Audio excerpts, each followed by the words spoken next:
எல்லாருக்கும் வணக்கம். இன்னைக்கு நாம பார்க்க போற கதை இருக்கே, அது ஒரு காலத்தால் அழியாத கதை. இதுல நம்ம ஒவ்வொருத்தரோட வாழ்க்கைக்கும் பொருந்தக்கூடிய ஒரு ஆழமான செய்தி மறைஞ்சிருக்கு. வாங்க இந்த கதையில என்ன இருக்குன்னு பார்க்கலாம். கதைக்குள்ள போறதுக்கு முன்னாடி ஒரே ஒரு முக்கியமான விஷயம், பொறுமையா இருங்க. ஆமா, இந்த ஒரு வார்த்தையில தான் இந்த முழு கதையோட சாராம்சமே அடங்கியிருக்கு. அது ஏன் அவ்வளவு முக்கியம்னு போக போக உங்களுக்கே புரியும். உங்க வாழ்க்கையில என்னைக்காவது ஒரு பெரிய கூட்டத்துல நின்னுட்டு இருந்தாலும் தனியா ஃபீல் பண்ணிருக்கீங்களா? இல்ல நாம மட்டும் ஏன் மத்தவங்கள மாதிரி இல்ல, நாம மட்டும் ஏன் இவ்ளோ வித்தியாசமா இருக்கோம்னு தோணியிருக்கா? அப்படி நீங்க ஃபீல் பண்ணிருந்தீங்கன்னா இந்த கதை கண்டிப்பா உங்க மனசுக்கு ரொம்ப நெருக்கமா இருக்கும்.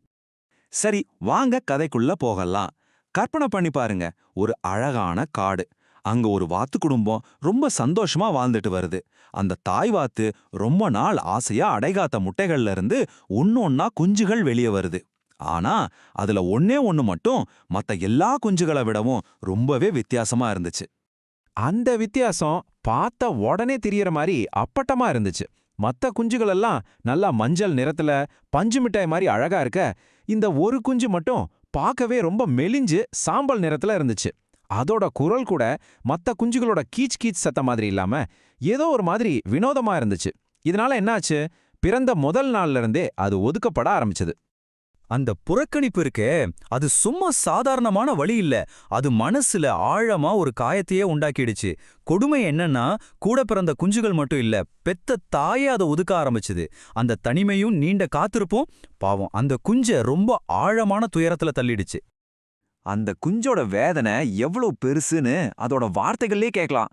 நான் மட்டும் ஏன் இப்படி இருக்கேன், நான் இந்த முட்டையிலேயே உடஞ்சு செத்து போயிருக்கலாமே அப்படின்னு அது அழுது புலம்புச்சு. யோசிச்சு பாருங்க, ஒரு சின்ன குஞ்சுக்கு எவ்வளவு வலி இருந்தா இந்த மாதிரி ஒரு வார்த்தை வரும். இந்த கஷ்டம் எல்லாம் ஏதோ ஒரு நாள் 2 நாள்ல முடியல. நீங்க இங்க பாக்குற மாதிரி அதோட வாழ்க்கை ஒரு நீண்ட தொடர்ச்சியான போராட்டமாவே இருந்துச்சு. பிறந்த முதல் நாள்ல இருந்தே புறக்கணிப்பு, வளர வளர தினமும் நிராகரிப்பு. அன்பா பக்கத்துல போக முயற்சி பண்ணா கொத்து வாங்கிட்டு தான் திரும்ப வரணும். கடைசியில யாரும் இல்லாம முழு தனிமையில கதறி அழற நிலைமைக்கு தள்ளப்பட்டுச்சு. ஆனா எல்லா கதையிலையும் ஒரு திருப்பு முனை வரும் இல்லையா? அதே மாதிரி இங்கேயும் ஒண்ணு நடக்க போகுது. விரக்தியோட உச்சத்திலிருந்து ஒரு மாற்றத்துக்கான நேரம் வந்தாச்சு. நாட்கள் போக போக மெதுவா யாருமே எதிர்பார்க்காத ஒண்ணு நடக்க ஆரம்பிச்சது. அதோட உண்மையான இயல்பு மெல்ல மெல்ல வெளிப்பட தயாரானது. இந்த அட்டவணை அந்த ஆச்சரியமான மாற்றத்தை ரொம்ப அழகா காட்டுது பாருங்க. முதல்ல மெலிஞ்சு நிறமே இல்லாம இருந்த அதோட இறகுகள் இப்ப பிரகாசமான வெள்ளை நிறத்துல ஜொலிக்க ஆரம்பிச்சது. தலையில இருந்த குச்சி குச்சியான முடிகள் இப்போ ஒரு அழகான கொண்டையா மாறிடுச்சு. பலவீனமா சின்னதா இருந்த இறக்கைகள் இப்ப நீளமா ரொம்ப சக்தி வாய்ந்ததா வளர்ந்து நின்னுச்சு. முக்கியமா நம்ம புரிஞ்சுக்க வேண்டியது என்னன்னா, அது வேற ஒன்னா மாறல, அது உண்மையில என்னவோ அதுவாவே மாறிக்கிட்டு இருந்துச்சு. இப்போ நாம கதையோட உச்சகட்டத்துக்கு வந்துட்டோம். ஒரு காலத்துல அசிங்கமா இருக்குன்னு ஒதுக்குன அதே குஞ்ச இப்போ மத்த வாத்துக்களால அடையாளம் கூட கண்டுக்க முடியல. ஆச்சரியத்தோடையும் கொஞ்சம் வெக்கத்தோடையும் அதே பார்த்துக்கிட்டு இருந்தாங்க. அந்த உண்மை வெளிப்படுற தருணம் வந்தே விட்டது. அப்பதான் எல்லா கேள்விக்கும் விடை கிடைச்சது. நிஜமா என்ன நடந்துச்சுன்னு நினைக்கிறீங்க? யோசிங்க. இதுதான் அந்த எளிமையான ஆனா ரொம்ப சக்தி வாய்ந்த உண்மை. அது ஒரு வாத்து குஞ்சே கிடையாது, அது ஒரு அன்னப்பறவையோட குஞ்சு. அதோட முட்டை எப்படியோ தவறுதலா ஒரு வாத்து கூட்டுக்குள்ள வந்து விழுந்துருச்சு, அவ்வளவுதான். இந்த ஒரு உண்மை கதையில இருந்த எல்லா மர்மத்தையும் உடைச்சிடுச்சு. ஒரு நாள் அந்த அன்னப்பறவைக்கு தன் இறக்கைகள்ல ஒரு புதுவிதமான சக்தியும் ஒரு உந்துதலும் கிடைச்ச மாதிரி உணர்ந்தது.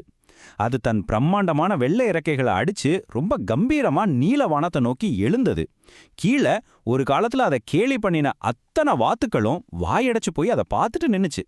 அது உயர உயர பறந்து தனக்கான உண்மையான இடத்துக்கு போய் சேர்ந்தது. சரி, இந்த அழகான கதையிலிருந்து நாம என்ன கத்துக்கலாம்? இந்த பழைய கதை இன்னைக்கு நம்ம வாழ்க்கைக்கு என்ன சொல்ல வருதுன்னு கொஞ்சம் ஆழமா பார்க்கலாம் வாங்க. இந்த கதையோட பாடங்கள் ரொம்ப ஆழமானது. முதல்ல, உங்களை விமர்சிக்கிறவங்க உங்களை வெறுக்கிறாங்கன்னு அர்த்தம் இல்ல, அவங்க உங்களை புரிஞ்சுக்கிற அளவுகோல் தவறா இருக்கலாம். அதாவது வாத்துங்களோட உலகத்துல ஒரு அன்னத்தோட அழகு அவலட்சணமா தான் தெரியும் இல்லையா? ரெண்டாவது, சில சமயம் நாம இருக்கிற இடத்துக்கு நாம தகுதியானவங்க இல்லைன்னு ஒரு ஃபீலிங் வரும். அது நம்ம மேல தப்புன்னு அர்த்தம் இல்ல, நாம தவறான ஒரு சூழல்ல இருக்கோன்னு அர்த்தமா இருக்கலாம். உங்க திறமைங்கிற இறக்கைகள் முழுசா வளர்ற வரைக்கும் கொஞ்சம் பொறுமையா இருங்க. உங்களோட தனித்துவம் தான் உங்க மிகப்பெரிய பலம். நீங்க வானத்துல பறக்க வேண்டிய காலம் கண்டிப்பா வரும்.